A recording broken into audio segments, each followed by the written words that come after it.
কিন্তু বাবাকে ডেকে আমি bonk, bonk, bonk. বলো কি ওরে বাবা রে কি ভালো কি হলো? শুধু জল খাচ্ছি আপনি চান করতে হবে ওলা বসে আসেনি পয়সা নষ্ট করবি একই আমার চাল ভালো হয়নি এই বছরে আলু ডুবে গেছে বললে তো মার দিছি আবার কত টাকা লাগবে জানি যাই আমি ডাক্তারকে দেখে আসি ডাক্তারবাবু তথ্য সম্পর্কে ভালোই লিখেছি। এটা আমার কি ভুল হয়েছে স্যার? একবার বলুন আপনি। বেশ, এই নে। ঠিক আছে দেখুন কি হয়েছে Bonk,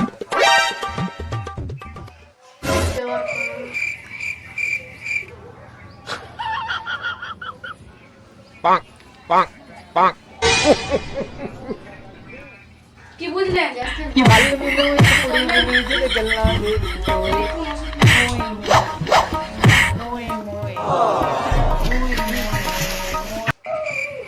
কত টাকা দাম ওই 400 টাকা বাবারে Bonk, চাল bonk, জোগাড় bonk. করতে করে 400 টাকা